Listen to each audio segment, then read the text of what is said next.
दोस्तों आज के लोगों की प्रॉब्लम ये है कि वो अच्छे लोगों को साथ रखने के बजाय उनका इस्तेमाल करने का सोचते हैं।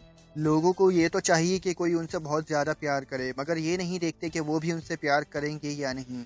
लोग हमेशा अपने हिसाब से लोगों को देखते हैं, उन्हें जज करते हैं और उसके बाद ही डिसाइड करते हैं कि उनके साथ रहना है या नहीं।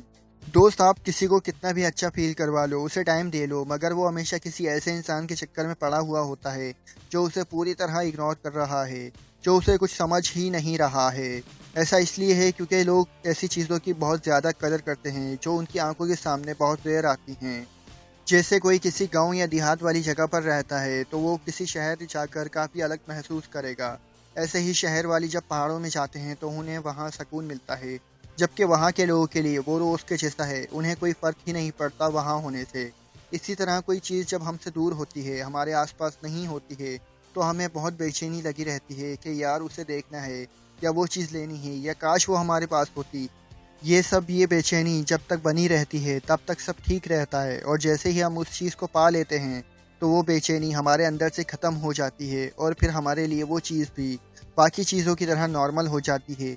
इसी तरह दोस्त, अगर आप किसी पर्सन को अपनापन फील करवाना चाहते हो तो उसे बहुत ज़्यादा डिस्टर्ब मत करो। बहुत ज़्यादा मैसेजेस या कॉल से आप भी नॉर्मल लोगों की तरह हो जाओगे उसकी लाइफ में, जबकि आपको ऐसा करना ही नहीं है। अगर आप चाहते हो कोई आपको भी मिस करे, कोई आपको भी याद करे, तो याद करने का मौका आपको देना पड़ेगा। पहली बात कि किसी से ज़्यादा उम्मीदें लगानी ही नहीं चाहिए, क्योंकि उम्मीदें हमेशा हर्ट करती हैं। आप जितनी भी उम्मीदें किसी से लगाते हो तो जब वो टूटेंगी तो उतना ही ज़्यादा आपको दर्द होगा। दोस्त, अगर किसी से बात हो रही है तो अच्छी बात है, अगर नहीं हो रही तो भी खुद को किसी का आदी मत बनाओ। आप किसी भी चीज़ को अपनी कमज़ोरी बनने मत दो। खुद पर भरोसा रखो, खुद पर कंट्रोल रखो। लोग कभी भी आपकी कदर नहीं करते जब आप बार बार उनके सामने आने की कोशिश करते हो, जबकि 2 या 3 बार बात करके देखा करो कि वो भी आपको याद कर रहा है या नहीं। 2 या 3 बार से ज़्यादा मैसेजेस या कॉल्स करो ही मत, फिर वहाँ से देखो कितनी कॉल्स या मैसेजेस आ रहे हैं। अगर वो शख्स आपके 2 या 3 बार बात करने से आपको कुछ समझ रहा है, आपको याद कर रहा है, तब तो यार उससे बात करना ठीक है। पर अगर आपके बात करने के बाद भी उसकी तरफ से आपको रिस्पॉन्स मिला ही नहीं, तो ऐसे में किसी से उम्मीदें लगा कर क्या फ़ायदा। हमारी ज़िंदगी की एक बहुत पावरफुल चीज़ होती है उम्मीद। हम इससे हर्ट होते हैं तो अक्सर अपनी मंजिल से भटक जाते हैं, और अक्सर हम वो काम नहीं कर पाते जो हमें करना है, जबकि हमें खुद को इतना कमज़ोर नहीं बनाना कि हम अपनी मंजिल तक पहुंच ही ना सकें, और इतना सस्ता भी नहीं बनाना कि लोग रोज़ देखकर नज़रअंदाज कर दें। अपने आप को अनमोल बनाना आपके हाथों में होता है। अगर कोई आपको बोल रहा है कि मुझे डिस्टर्ब मत करो, तो बस एक ही बार में खुद को समझा लो कि दोबारा इसे डिस्टर्ब नहीं करना है, क्योंकि हम कोई राह चलते मुसाफिर नहीं हैं कि लोग देखें और आगे बढ़ जाएं। हम खुद एक मंजिल हैं, लोग रुकेंगे तो हम पर ही रुकेंगे, फिर आगे नहीं जाएंगे। अपने आप को उन चीज़ों में लगाओ जो आपको आगे लेकर जाएंगी।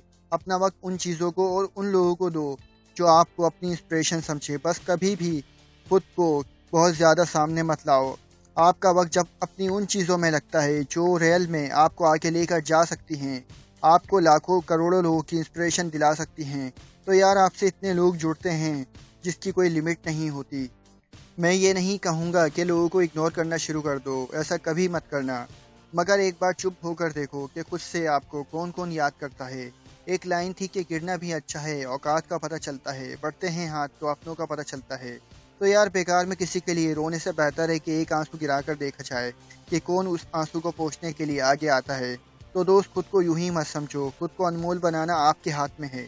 दोस्तों, आई होप आपको ये बातें समझ आई होंगी और हमारी वीडियो भी ज़रूर पसंद आई होगी।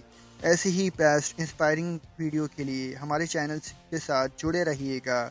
इसके साथ साथ हमारी वीडियो को लाइक एंड शेयर करके चैनल को ज़रूर सब्सक्राइब कीजिएगा, ताकि हमारी हर नई आने वाली वीडियो आपको सबसे पहले मिल सके। Finally, thanks for watching.